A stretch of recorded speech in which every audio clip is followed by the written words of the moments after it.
And now, a Sunny's Geeky Grove Creepypasta Narration. Craig Brockwell was found by his wife, dead on the living room floor, a plastic garbage bag tied off around his neck, and an empty bottle of Xanax on the kitchen counter next to a suicide note. My initial external examination of the body revealed no indications of a physical altercation with another person. Skin deep, the evidence was consistent with suicide by pills and suffocation. I was prepared to judge it such when Detective David Franklin requested an autopsy. "It just doesn't sit right with me," said David. "I mean, this guy, he had it all. Pulling in millions, kid's a superstar on the ball court, wife's a knockout, and then he goes and offs himself?" I frowned. "Depression can befall anyone, David," I said, "and people can be quite adept at concealing it." "Sure, Jim, sure, I get that. I guess that's not even what I'm talking about. It's just, you weren't there. At the scene, there was just..." David looked around the room, though there was nobody else there. "Something felt off, that's all." "What do you mean, off? Is there some other evidence that I'm not aware of?" David sighed. "Look, let's just say that you do this one for me, I'll owe you. Take you out for beers later for a start." I looked down at Mr. Brockwell's corpse. Autopsies were invasive and expensive, and generally I avoided them unless there was a good reason to perform one. That was up to my discretion, but I suppose that a detective's intuition was as good enough a reason as any. It's not like David made a habit of requesting autopsies. "Okay," I said, "I'll do the autopsy, but David, I don't drink." At the time, it was true that I didn't drink. I made an incision along the body's chest and set down my scalpel. A look at the lungs would tell me whether or not suffocation had indeed been the cause of death. I began to peel back the skin and muscle. As I did, I looked in shock to see that there was nothing there. When I say that there was nothing there, I mean that it was totally black, like peering into a completely dark space, devoid of light. There should have been a rib cage there. There wasn't. There was nothing.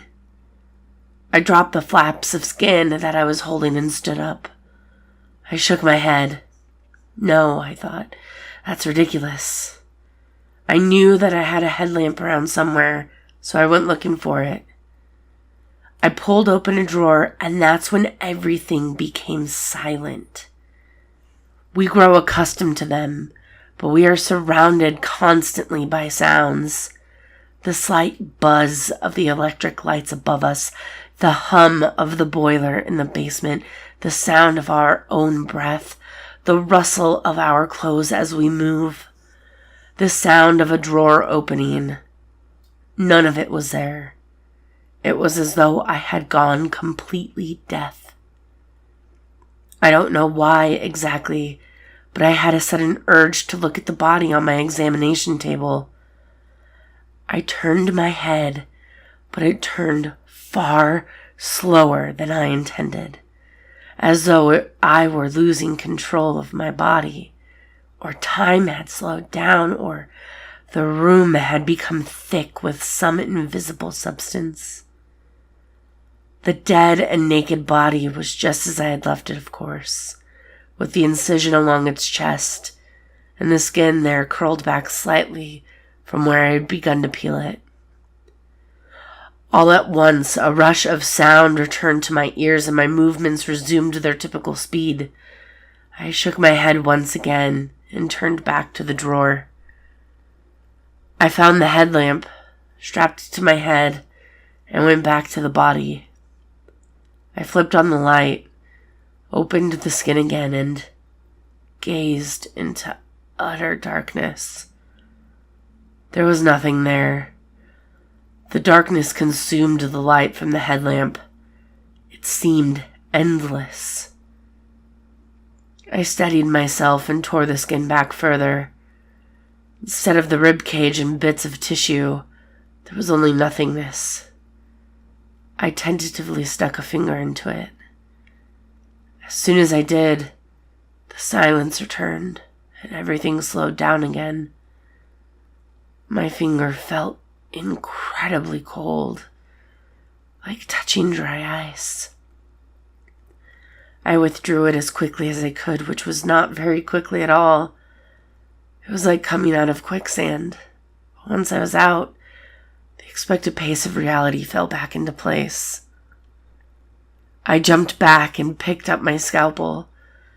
I made a deep slice along the right thigh and pulled up the skin. More nothingness. I repeated the procedure on the left thigh and to the same result.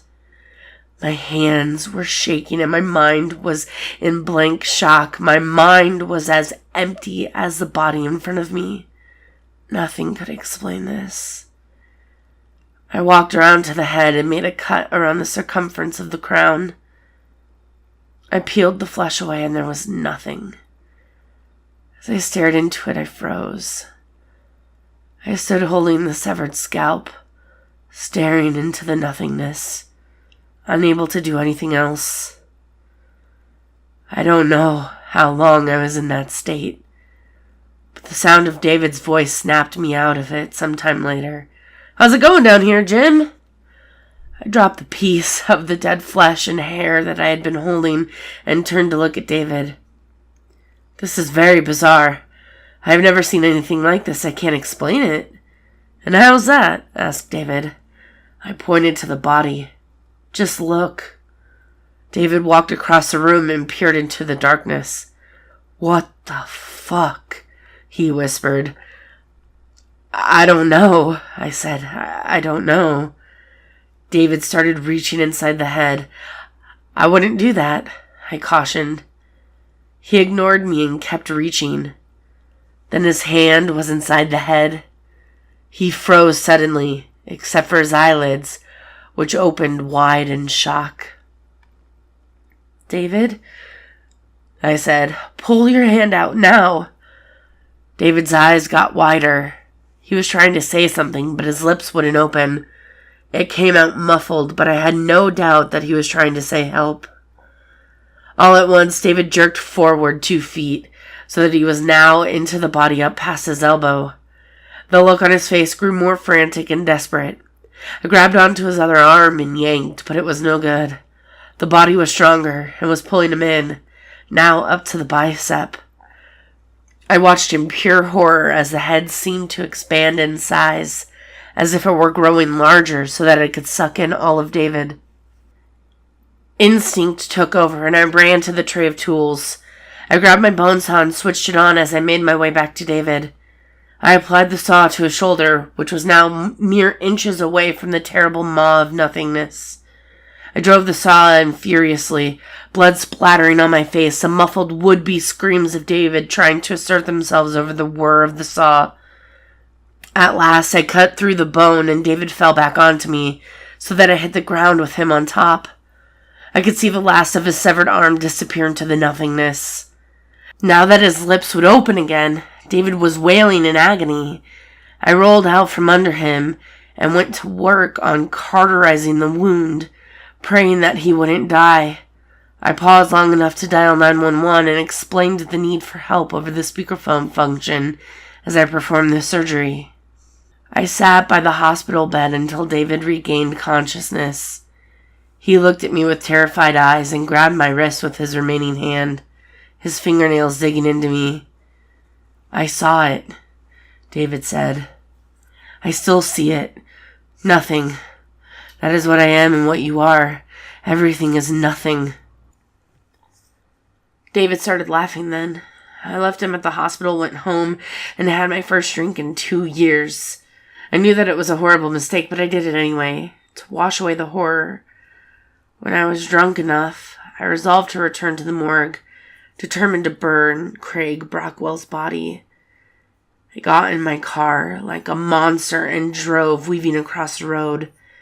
When I arrived, I flung the door open, my mind and body overtaken by the alcohol. I looked into the room, and even through my drunken haze, it registered that something was very, very wrong. The body was gone. Craig Brockwell's attempted autopsy happened 10 years ago. For a year afterwards, I drank. I lost my job, refusing to return back to work. I burned through my savings, and by the end of the year, I had hit rock bottom. That was shortly after Detective David Franklin committed suicide. Now I have my life back together. I still have nightmares, but I have for the most part put the incident behind me. I have a loving family and a new career. I cannot express how grateful I am for this new life. But yesterday I saw something. I left my office at 5 p.m. as usual and walked across the parking lot to my car. I got in, started it up, and checked my rearview mirror. Standing there was a man. It was unmistakably David Franklin. I turned my head and looked out the back window. He was still there. He opened his mouth, and there inside was endless darkness. The world grew silent, and I watched, unable to move, as he lifted his only arm and pointed a finger at me. Then he turned and walked away.